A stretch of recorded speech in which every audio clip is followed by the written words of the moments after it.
अबे चल अब वापस चलते हैं, किसी दूसरे रास्ते से घर चलेंगे। क्यों बे डरपोक, अब तुझे इस रास्ते से क्या दिक्कत है? अबे इस हवेली में कई लोगों ने भूतनी की चीखें सुनी है। अबे ये सब फिजूल की बात है यार, और कुछ नहीं। चल हम हवेली को बिना देखे झटपट जल्दी से निकल लेते हैं। अरे यार भूतनी का साया हम पे पड़ा तो। अबे सुन, हवेली में चलते हैं, मजा आएगा। और अगर भूतनी के दर्शन हो गए तो मगर क्या? अरे विक्रम बबुआ, हम 3 हैं और वो सिर्फ 2 भूतनियां हैं। कुछ नहीं होगा बिटवा, चल चलते हैं।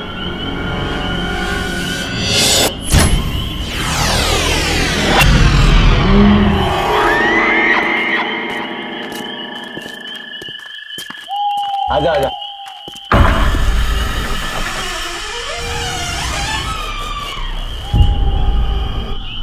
आजा आजा विक्रम।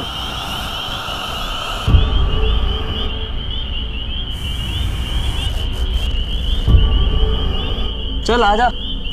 अरे आ रहा हूँ ना मैं। हाँ ये रुकना रुकना।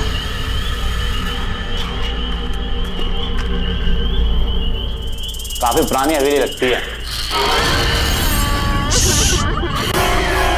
ललित, आवाज सुनी तूने? देख देख देख देख, उधर से ही आवाज आ रही है। वे क्या डरपोक, कोई आवाज नहीं है। ए सुजीत, देख देख, सुनना तू। अरे तेरे कान बज रहे, कुछ नहीं। अरे ओ भूतनी, अरे कहाँ है हवेली की भूतनी?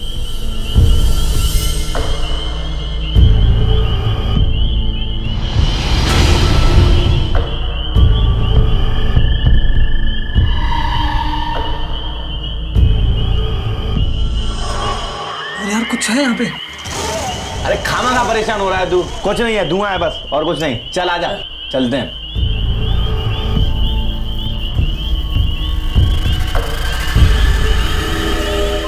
ये रुकना ललित। अरे बाप रे बाप, क्या हवेली है यार, मजा आएगा। आजा चल।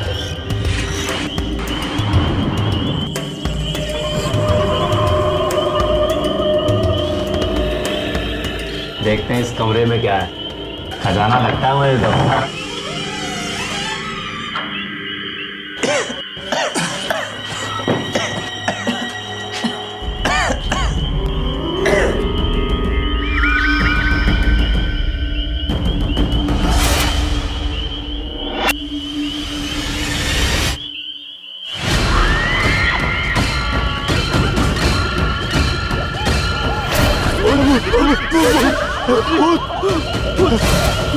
भूतनी है।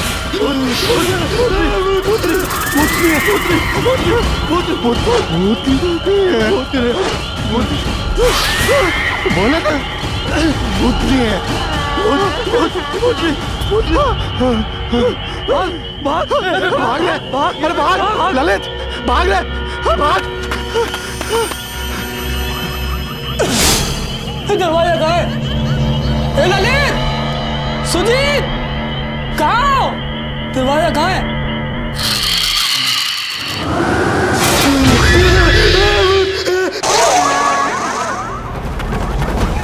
भाग सुजीत, भाग भाग। अरे भूतनी भाग रे।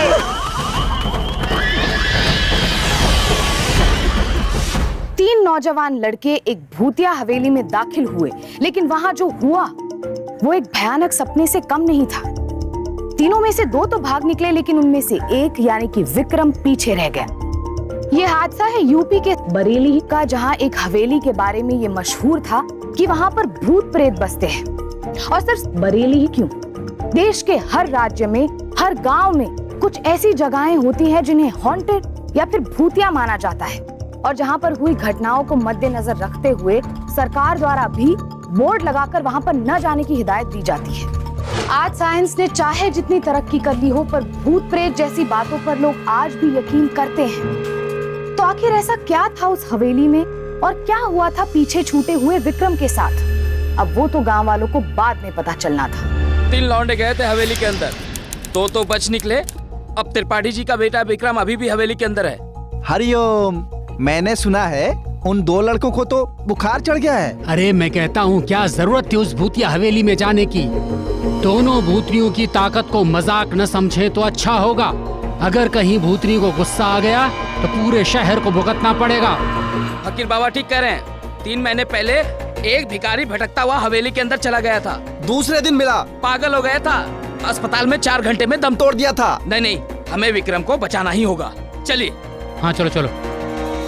जयदेव भाई, फकीर बाबा, हमारे बेटे को बचा लो बाबा। त्रिपाठी जी, हम लोग वही प्रयास कर रहे हैं, आप घबराइए मत। हम और फकीर बाबा के साथ साथ आप सब लोग भी मंत्रों का उच्चारण करते हुए अंदर चलिए। और हाँ, सुना है दिन के समय में भूतनी की शक्ति कम हो जाती है। भाइयों, पुजारी जी ठीक कह रहा है। दिन के समय साय की ताकत कम होती है। हमें कुछ नहीं होगा। चलिए चलिए चलिए चलिए, चलिए चलिए चलिए।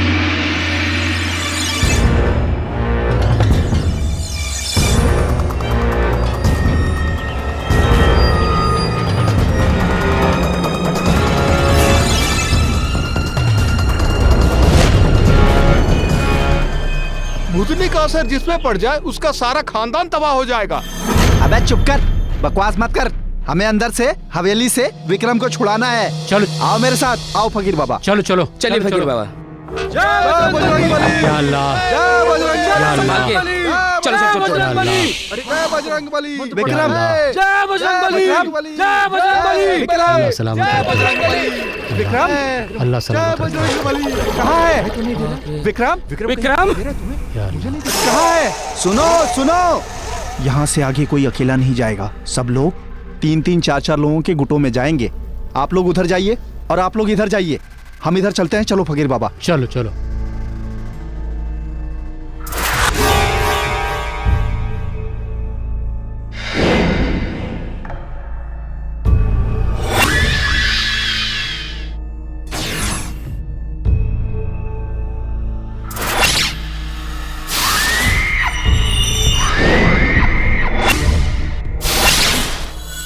विक्रम, दिखाई दे रहा है विक्रम तुम्हें?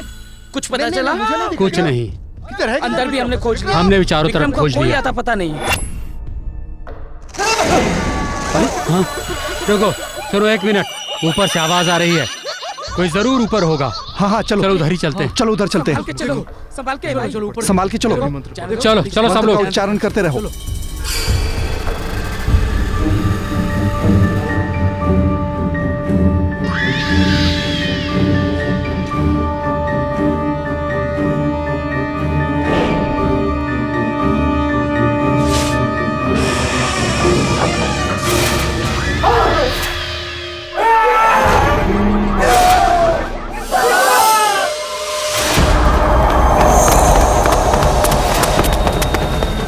विक्रम, अरे क्या हो गया? तुझे क्या हो गया बेटा?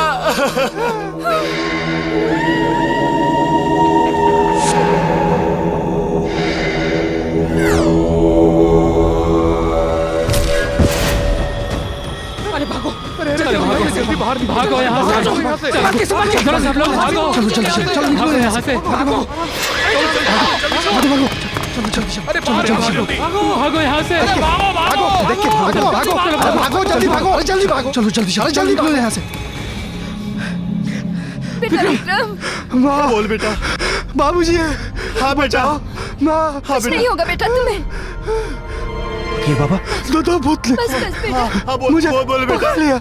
ले चलो अस्पताल, ले चलो अस्पताल। हाँ जल्दी चलो, उठाओ उठाओ। ले चलो, ले चलो, हाँ, उठाओ, उठाओ, चलो, ले चलो। चलो।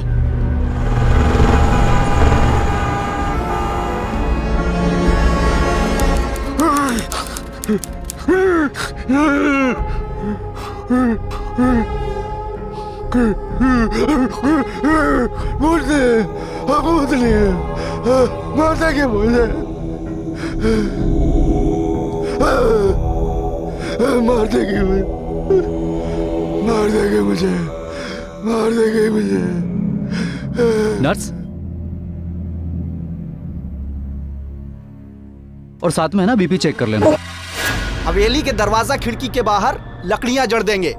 हाँ, और थोड़ा पूजा पाठ भी करना पड़ेगा ताकि भूतनी की काली शक्ति का साया उस हवेली तक ही सीमित रहे। भाइयों, मैं इन बातों पर यकीन नहीं करता था, लेकिन भूतनी की चीखें जब मैंने खुद सुनी तो रूह कांप उठी। डॉक्टर साहब, इसकी हालत तो बिगड़ती जा रही है। विक्रम का शरीर जकड़ चुका है, अगर ऐसे ही रहा तो अपना मानसिक संतुलन खो बैठेगा। ये ठीक तो हो जाएगा ना डॉक्टर साहब? मैं दवाई दे चुका हूँ, लेकिन अभी कुछ नहीं कह सकते। जय हनुमान ज्ञान गुण सागर, जय कपी सिद्धि लोक उजागर, राम दूत तुलित बलधामा, अंजनी पुत्र पवन सुत नामा, महावीर विक्रम बजरंगी, कुमति निवार सुमति के संगी, कंचन वरन विराज सुबेसा, कानन पंडित जी आइए।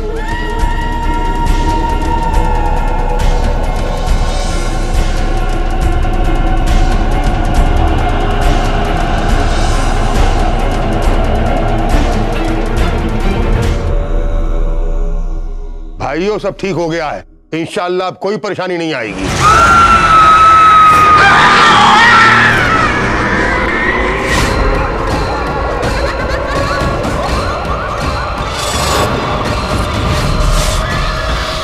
Hello, police station? मैं सरकारी अस्पताल से डॉक्टर मेहता बोल रहा हूँ। ओके। अजीब सा केस आया है, हॉस्पिटल जाना होगा।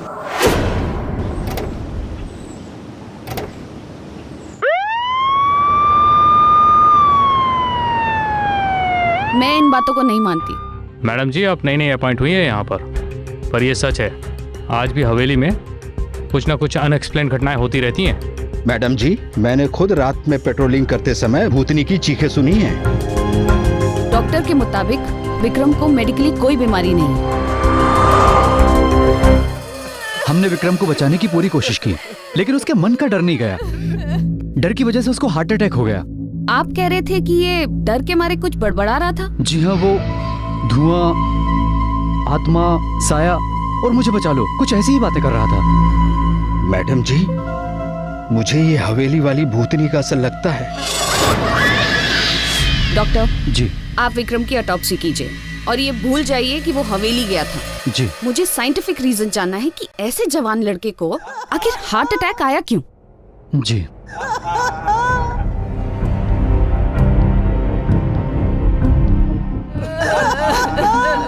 माता जी, हम पूरी कोशिश करेंगे पता करने की ये आपके बेटे के साथ आखिर हुआ क्या। पुलिस क्या करेगी मैडम जी? हमारे बिटवा को तो भूतनी खा गई। वो तो छोरा तो बच निकले, हमारे बिटवा को खा गई भूतनी। भारद्वाज जी। जी मैडम। पता लगाइए कि विक्रम के साथ वो दो लड़के और कौन थे जो हवेली तक तो गए थे लेकिन भाग गए। मुझे उनसे बात करनी है। ओके मैम, मैं पता करता हूँ।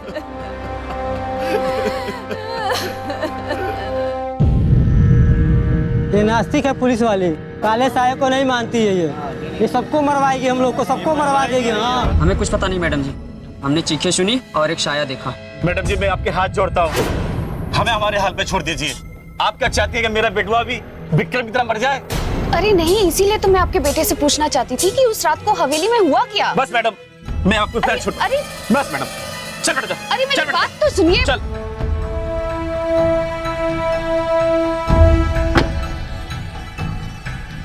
मैडम जी, हमें अपने हाल पे छोड़ दीजिए। उस भूतनी के डर से बड़ी मुश्किल से निकला है हमारा बेटा। एक ही संतान है, उसे खो नहीं सकते। चल बेटा चल। चल इधर। अरे मेरी बात तो सुनिए। माफ करो। सब लोग डरे हुए हैं, कोई ठीक से जवाब ही नहीं दे रहा है। हमें हवेली जाकर ही सच का पता लगाना होगा। ये क्या कह रही मैम? ये पुलिस केस नहीं है, काले साये का असर है। हमारे अधिकार क्षेत्र में नहीं है ये सब। ये हमारे अधिकार क्षेत्र में ही है। यहाँ पर किसी ने साय की दहशत फैला रखी है। इस चक्कर में एक छोटा सा लड़का हार्ट अटैक से मर गया और तुम कह रहे हो कि ये घटनाएं इस हवेली में अक्सर हुआ करती हैं। इसकी वजह तो मुझे जाननी है। मैडम जी, मत जाइए आप हवेली में, ठीक ना होगा।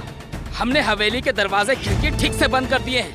आप अगर वहाँ फिर से गई तो इस साय का असर पूरे शहर पे फैलेगा। मत जाइए, मत जाइए, मत जाइए मैडम। माफ कीजिए, लेकिन मैं इन बातों को नहीं मानती। आप लोग पुलिस को अपना काम करने दीजिए। मैडम जी, आप नास्तिक हैं इसीलिए ना। देखिए, मैं भगवान में आस्था और श्रद्धा रखती हूँ, लेकिन ये जो अंधविश्वासी बातें हैं ना, इन्हें नहीं मानती। भारद्वाज जी मैम। तुम जाकर डॉक्टर से ऑटोप्सी रिपोर्ट लेके सीधा स्टेशन आ जाओ। जी मैम। तब तक मैं हवेली का मुआयना करके आती हूँ। चलो। अरे मैडम जी, अरे ये तो मरवाएगी यार। बिल्कुल विक्रम की मौत ने गांव वालों के विश्वास या अंधविश्वास को और गहरा कर दिया, लेकिन इंस्पेक्टर गीता इन सब बातों को नहीं मानती थी। लिहाजा उन्होंने इस मामले की तह तक जाने का प्लान बना लिया, पर यह रास्ता बेहद जोखिम भरा था। तो अब यहाँ सवाल ये था कि क्या इंस्पेक्टर गीता विक्रम की मौत की गुत्थी और इस हवेली के रहस्य को सुलझा पाएगी, या उनका अंजाम भी विक्रम जैसा ही होगा। पर इंस्पेक्टर गीता उन जांबाज पुलिस वालों में से थी जिन्हें अपनी जान से ज्यादा अपनी ड्यूटी प्यारी होती है।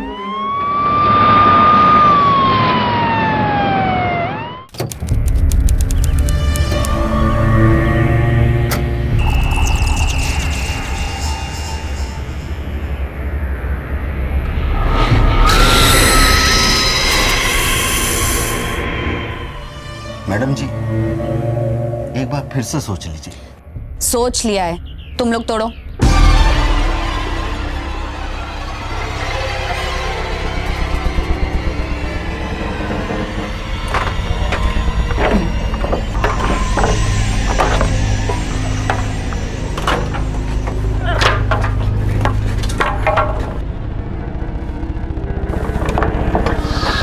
खोलो खोलो, हटो।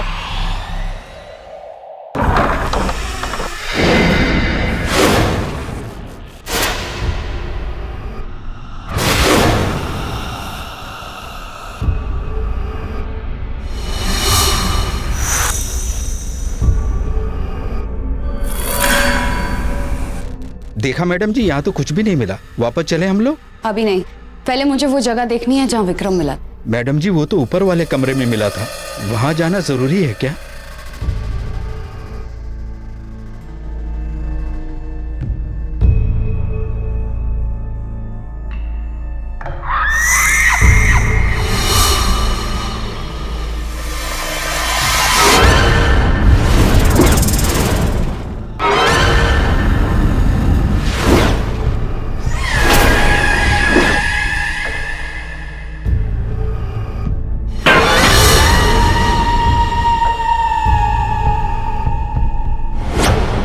मैडम जी, आप ठीक तो है ना? कुछ नहीं, सब ठीक है।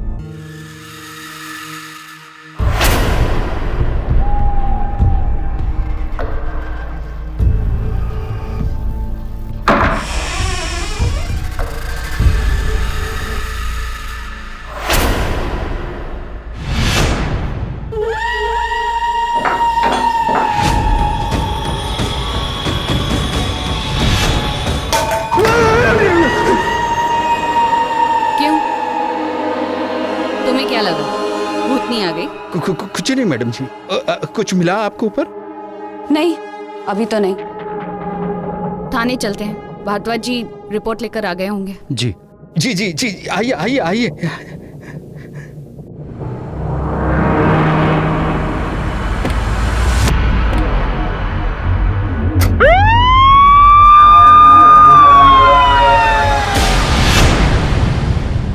मैडम, ये है ऑटोप्सी की रिपोर्ट। तुम जाओ।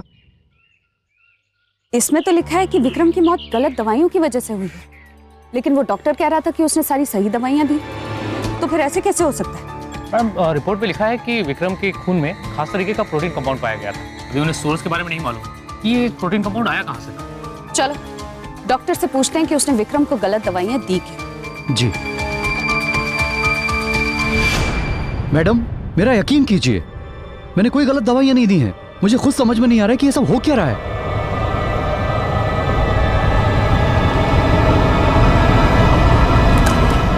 ये वो दवाइयां हैं, ये देखिए। ओह माय गॉड, ये कैसे हो सकता है? क्या हुआ? मैंने अभी पढ़ा दवाई का नाम, ये ओरिजिनल दवाई की तरह ही लिखा हुआ है, वही रंग वही ढंग में, बस थोड़ा स्पेलिंग में अंतर है। आप कहना क्या चाह रहे हैं? ये दवाइयां, ये कैसे हो सकता है? डॉक्टर, ये क्या कर रहे हैं आप? मैम, ये बॉक्सेस है ना, सभी बॉक्सेस में नकली दवाइयां हैं, दिखने में बिल्कुल हूबहू हैं। ये दवाइयां आई कब? बस 2 दिन पहले। आप अपने हॉस्पिटल के स्टाफ से कह दीजिए कि ये नई दवाइयां कोई यूज नहीं करेगा। और मैं ये जानना चाहती हूँ, इतनी सारी नकली दवाइयां आपके हॉस्पिटल में आई कैसे? ओह माय गॉड मैम, ये एमआर ने हमें धोखा दिया है। इस एरिया का मेडिकल रिप्रेजेंटेटिव बंधु चतुर्वेदी, वो हमें और मेडिकल स्टोर और यहाँ पे लोकल क्लिनिक्स को दवाइयाँ सप्लाई करता है। डॉक्टर साहब, आपके पास बंधु चतुर्वेदी की कोई डिटेल है? अस्पताल की पॉलिसी के अनुसार हमारे पास उसकी फोटो, आईडी और एड्रेस सब कुछ है। आइए मैं आपको दिखाता हूँ, आइए। The number you are trying to call is out of coverage area. ये बंधु का फोन नहीं लग रहा है। भारद्वाज जी, आप मेरे साथ बंधु के घर चलिए। श्याम और तारी, तुम जाके सारी मेडिकल शॉप्स चेक करो, देखो कि ये जहरीली दवाइयाँ कहाँ सप्लाई हुई है। मुझे वो आदमी कस्टडी में चाहिए जल्द से जल्द। Is that clear? जी मैडम जी।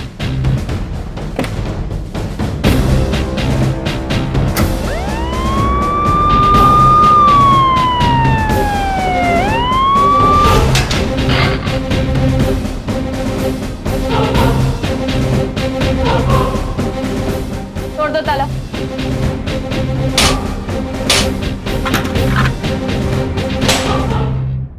तलाशी लो पूरे घर की।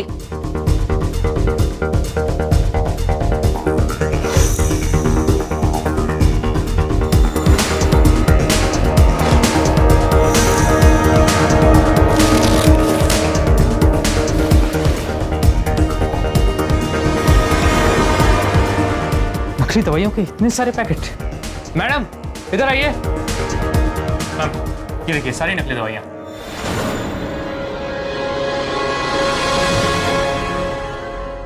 भारद्वाज, तुम जाके आस पड़ोस में बंधु के बारे में पूछताछ करो, तब तक मैं हेल्थ डिपार्टमेंट को फोन कर देती हूँ। ये आया था यहाँ? हाँ सर, एक बार आया था। ठीक है, ये नकली दवाइयाँ बेचता है। जी सर। अगर तुमने इसे दवाइयाँ खरीदी हो तो बेचना मत, साइड में रख देना। बाकी की चेकिंग हेल्थ डिपार्टमेंट के लोग आकर करेंगे। जी सर। और अगर दोबारा दिखता है तो हमें फौरन खबर करना। जी सर।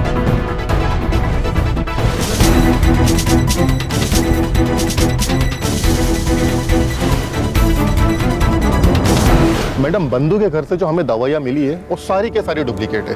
और मैडम, बंधु चतुर्वेदी नाम के किसी भी एमआर का हमारे पास में रिकॉर्ड नहीं है। मैडम, दवाइयों की तरह बंधु चतुर्वेदी भी फर्जी है, असली एमआर नहीं है।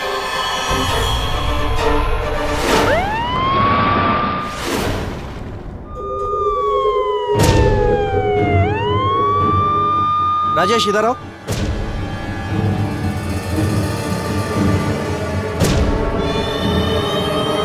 मैडम जी, आखिरी बार वो एमआर यहीं देखा गया था।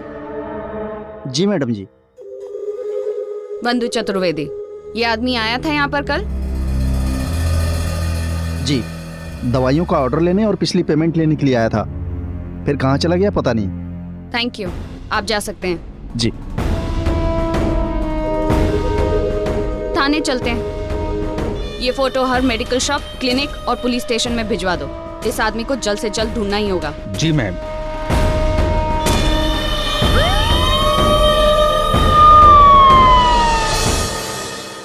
हेलो, दवाइयों की डिलीवरी मैं बाद में करता हूँ, समझा कर यार, मामला अभी बहुत गर्म है। उनसे बोल के नकली दवाइयाँ बनानी है, जहरीली तो ना बनाए कम से कम। अगर ऐसे ही लोग मरते गए ना तो ये पुलिस वाले डेड बॉडी का बेस बनाकर हम तक आज नहीं तो कल पहुंच ही जाएंगे। ठीक है, चल रखता हूं मैं। इंस्पेक्टर गीता हवेली के रहस्य को सुलझाने में ही उलझी थी कि उनके सामने एक नया मामला आ गया। ये मामला और भी संजीदा था क्योंकि यहाँ पर एक साथ कई लोगों की जान खतरे में थी। अब पुलिस नकली मेडिकल रिप्रेजेंटेटिव यानी कि बंधु चतुर्वेदी को ढूंढने में लगी थी, जो अस्पतालों में नकली दवाइयां सप्लाई कर रहा था। पुलिस ने इस मामले में हेल्थ डिपार्टमेंट की भी मदद ली, पर उन्हें इस बात का अंदाजा नहीं था कि नकली दवाइयां सिर्फ बरेली ही नहीं बल्कि आसपास के गांव और कस्बों तक भी पहुंच चुकी थी। गैर सरकारी आंकड़ों के मुताबिक दुनिया भर में नकली दवाइयों का कारोबार करीब 5 लाख करोड़ से भी ज्यादा का है, जिसके कारण हर साल करीब 10 लाख से भी ज्यादा जाने जाती है। सार्वजनिक स्वास्थ्य संस्था पीएसएम की रिपोर्ट के अनुसार भारत में दवाइयों के कुल कारोबार में से 12 से 15% नकली दवाइयां शामिल होती है, यानी कि कम से कम सालाना 10,000 करोड़ की नकली दवाइयां बनाई और बेची जाती है। और इसीलिए इसकी रोकथाम के लिए हेल्थ मिनिस्ट्री ने ड्रग लॉज को और सख्त बनाया है। नकली दवाइयां बनाने और बेचने के जुर्म में दोषी पाए गए मुजरिमों को उम्र कैद तक की सजा हो सकती है और इस संबंध में कोई भी जानकारी देने वाले को सरकार की तरफ से इनाम भी दिया जाता है, लेकिन फिर भी इस पर रोक नहीं लग पाई है। एनसीआरबी की रिपोर्ट के अनुसार नकली दवाइयां बनाने और बेचने के जुर्म में साल 2006 में 12 लोग गिरफ्तार हुए थे। वहीं पिछले साल इनकी संख्या बढ़कर 147 हो गई। ये मामला भी कुछ वैसा ही था। एक हफ्ता गुजर गया था और नकली मेडिकल रिप्रेजेंटेटिव बंधु चतुर्वेदी अभी भी पुलिस की गिरफ्त से बाहर था और शायद इसीलिए हालात अभी भी और बिगड़ने वाले थे। मैडम, जब से आपने हवेली में कदम रखा है तब से गांव वालों का बर्ताव चेंज हो गया है। वो पुलिस वालों से बात ही नहीं करना चाहते। मेरे हवेली में कदम रखने से या भूतनी की वजह से नहीं, विक्रम की मौत नकली दवाइयों की वजह से हुई है। और ये अंधविश्वास में लोग भटके हुए हैं। उन्हें जो लग रहा है उसे सही मान रहे हैं और हम पुलिस वालों का फर्ज बनता है कि इस हवेली की सच्चाई का पता लगाएं। हेलो सर, आप जल्दी से हॉस्पिटल आ जाइए, यहाँ पे बहुत सारे लोग मर रहे हैं। क्या? ठीक है मैडम, हमें हॉस्पिटल चलना होगा। वहाँ मौत का तांडव मचा हुआ है। क्या? चलो।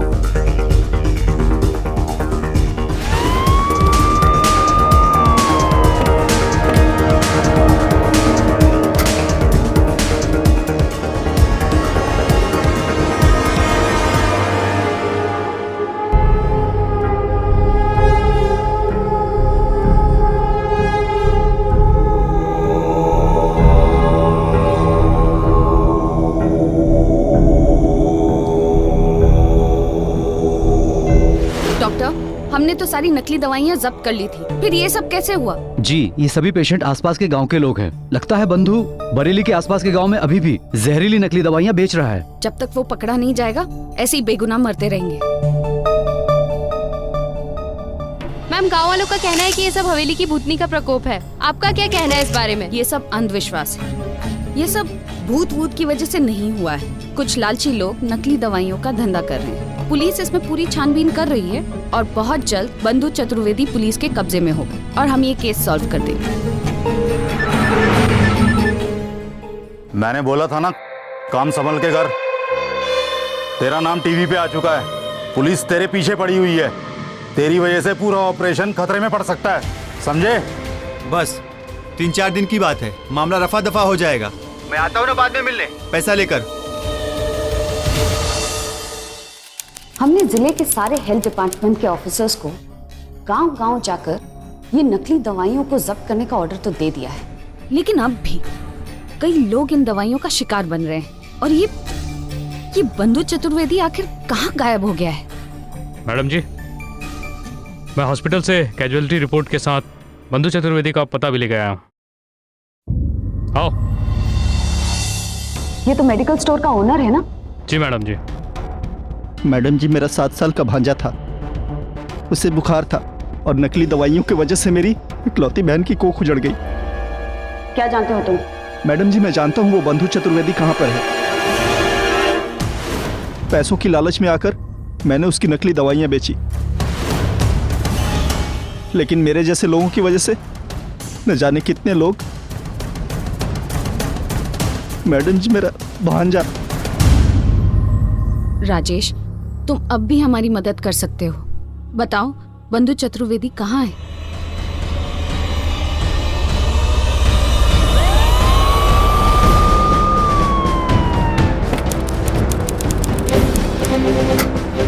तारिक जी, मनोज, आप लोग आगे के दरवाजे पर रहिए। शाम, तुम पीछे के दरवाजे को वॉच करो।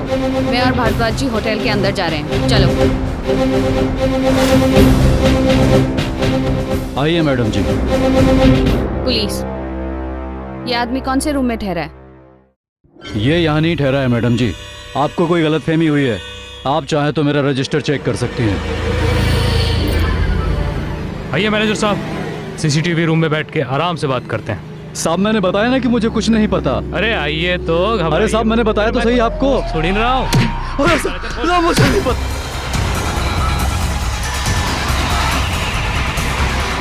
मैडम, बंधु चतुर्वेदी 108 पे रुका हुआ है। चलो।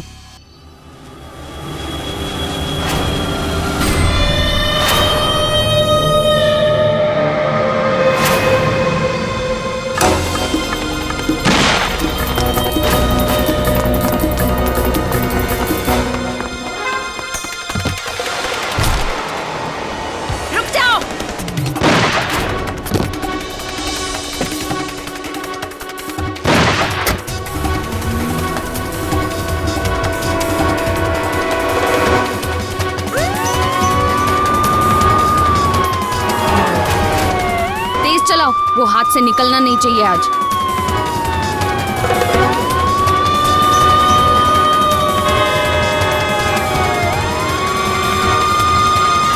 तेज चलाओ, तेज। ये इधर गली में कहाँ जा रहा है?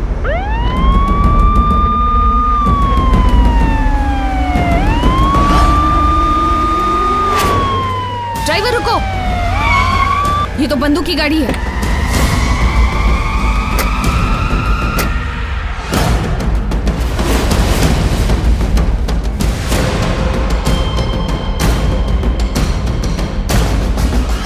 भागने के लिए तो कहीं पे भी भाग सकता था, फिर हवेली की तरफ क्यों आया? मैडम कहते हैं ना, विनाश काले विपरीत बुद्धि। अब हमें हवेली जाने की जरूरत नहीं है, उसे तो भूतनी ही मार देगी। भारद्वाज जी, आप हवेली के आसपास के इलाके में देखिए, हमने उसे अंदर जाते हुए नहीं देखा है। कहीं भाग गया हो तो मैं, शाम और तारीख अंदर देखते हैं। चलो।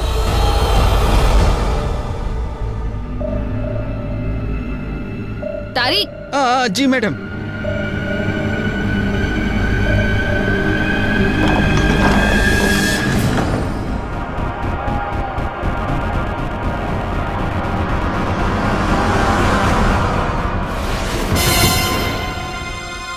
श्याम, गन निकाल।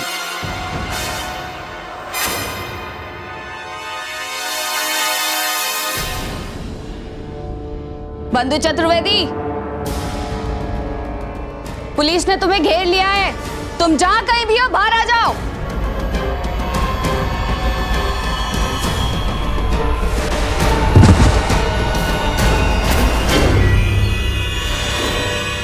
मैडम जी, श्याम चल जल्दी। कौन है? कौन है वहाँ? ए, रुको।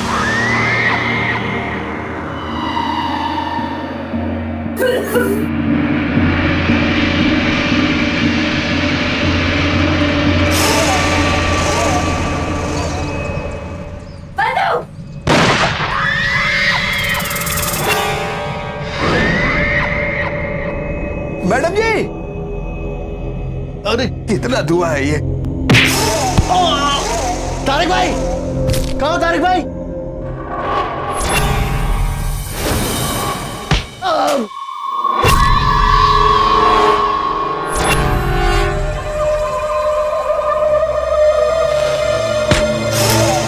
बचाओ, बचाओ।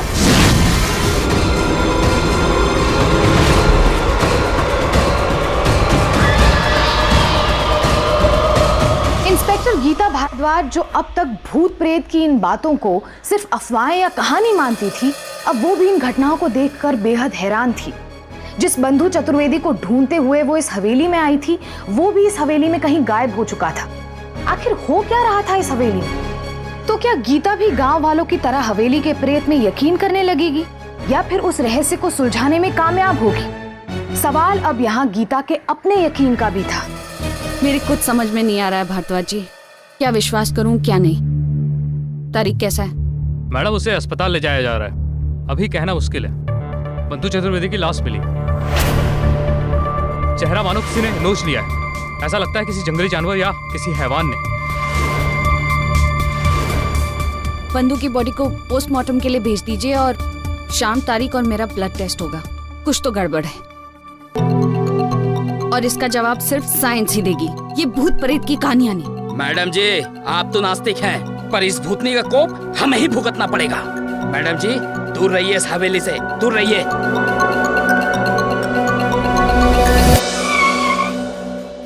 हेलो मैडम, वो पोस्टमार्टम रिपोर्ट रेडी है और कांस्टेबल तारिक खतरे से बाहर है। हम लोग हॉस्पिटल के बाहर ही है, बस अंदर ही आ रहे हैं। मैडम, बंधु के चेहरे को किसी नुकीले लोहे के औजार से खुरीदा गया है, ताकि ऐसा लगे जैसे मानो उसके चेहरे को किसी वैश्य जानवर या हैवान ने नोच डाला हो। डॉक्टर, मैंने और मेरे कांस्टेबल्स ने जो उस हवेली में देखा, वो कैसे हो सकता है? बिल्कुल हो सकता है। विक्रम के ब्लड में जो प्रोटीन कंपाउंड मिले, वो आपके और आपके कांस्टेबल दोनों के ब्लड में मिले। ऐसे कई नशीली केमिकल्स हैं जिन्हें अगर धुएं के साथ छोड़ा जाए तो वो सांस के द्वारा हमारे ब्लड में मिक्स हो जाते हैं और कुछ घंटों के लिए हम अपना मानसिक संतुलन खो बैठते हैं।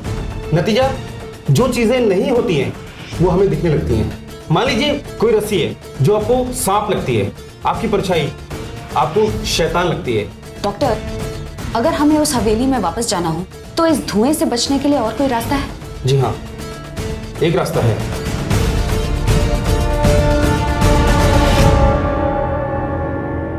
बंधु चतुर्वेदी तो मर गया, केस सॉल्व हो गया। क्यों अपनी जिंदगी खतरे में डाल रहे हैं आप? केस सॉल्व नहीं हुआ है। मैं ये जानना चाहती हूँ कि सिर्फ बंधु को क्यों मारा गया, हमें क्यों नहीं? और ये नकली दवाइयां आती कहां से हैं? ऐसे बहुत छोटे छोटे सवाल हैं भारद्वाज जी, और मुझे लगता है कि इन सब का जवाब उस हवेली में ही मिलेगा।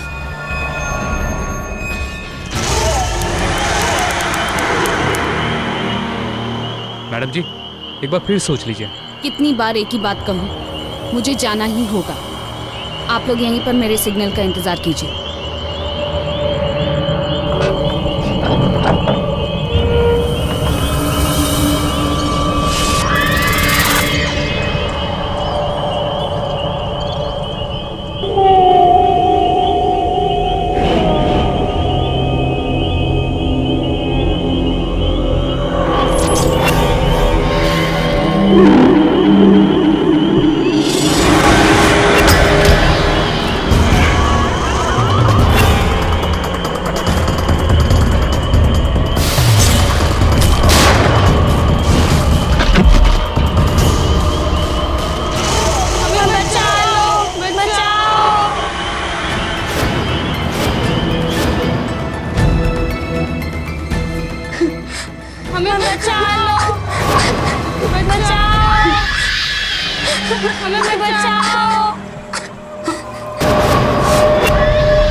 किसने किया?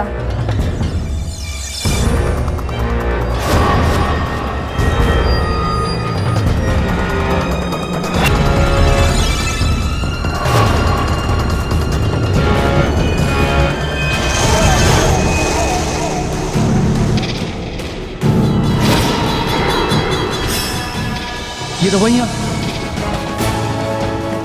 ये बॉक्सेस है ना, सभी बॉक्सेस में नकली दवाइयाँ हैं।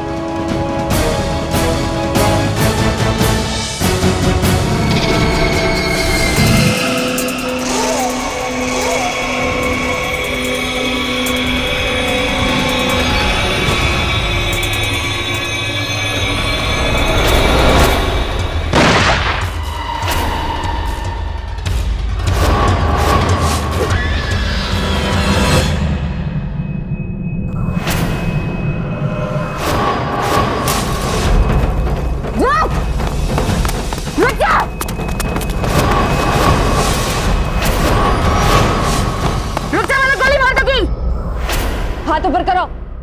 श्याम, भारद्वाज जी, पकड़ो। ये इस हवेली का असली भूत। ऊपर एक औरत और बच्ची है, उनके लिए एम्बुलेंस बुलाओ। बहुत हो गया तेरा भूत भूत का खेल, अब असली चेहरा दिखाने का टाइम आ गया है। मास्क उतारो उसका।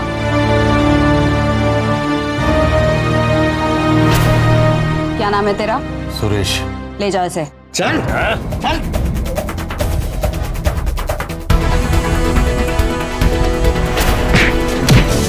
बोल हवेली के भूत, बहुत डराया ना लोगों को, बोल। मैंने फार्मेसी में मास्टरी किया है, पर फार्मेसी में इतना पैसा नहीं मिलता था और जल्द से जल्द पैसा भी कमाना था, इसलिए मैं नकली दवाई बनाने वालों के गिरोह में शामिल हो गया। जब मैं नकली दवाइयों की सप्लाई करता था तो वहां मेरी मुलाकात एक आदमी से हुई। मैडम, उसी ने मुझे बताया था कि यहाँ एक हवेली है, वहां कोई नहीं जाता क्योंकि लोग उसे भूतिया हवेली मानते हैं। हमने उस हवेली को नकली दवाइयों का गोदाम बनाने का फैसला किया। मैं वहां पे नकली दवाइयां पैक करता था। किसने तुम्हारी मदद की? जयदेव। जयदेव, तुमने भूत प्रेत की कहानियों से लोगों के दिल में डर पैदा किया। भाइयों, भूतनी की चीखें जब मैंने खुद सुनी तो रूह कांप उठी। लेकिन वो औरत और वो लड़की, वो कौन थी? वो मेरी पत्नी और मेरी बेटी है।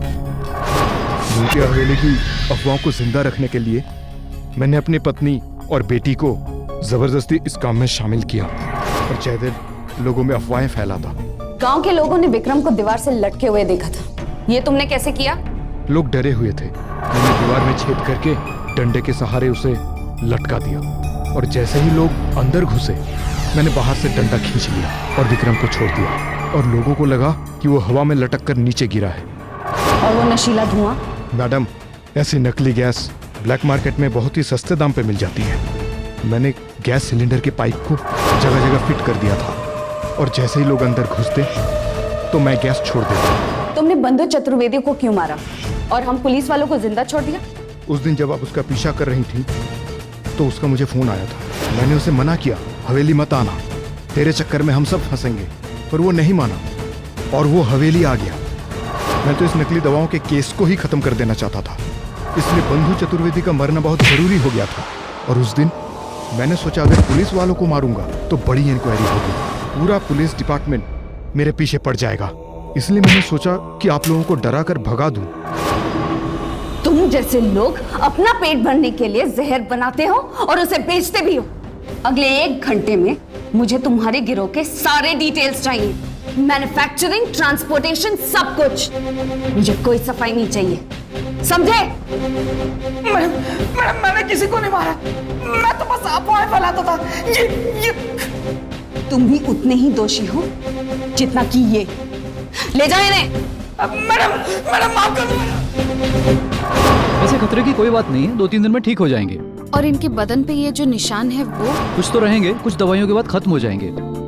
ये निर्मला है, औरतों और बच्चों के लिए NGO चलाती है। आप यहाँ से वहीं शिफ्ट हो जाएंगी, वहाँ आपको काम भी मिलेगा और आपकी बच्ची बाकी बच्चों के साथ स्कूल भी जा पाएगी। अब सब ठीक हो जाएगा। कोई सोच भी नहीं सकता कि गांव में रहने वालों में से सुरेश चोरी छुपे इस काले धंधे को अंजाम दे रहा था।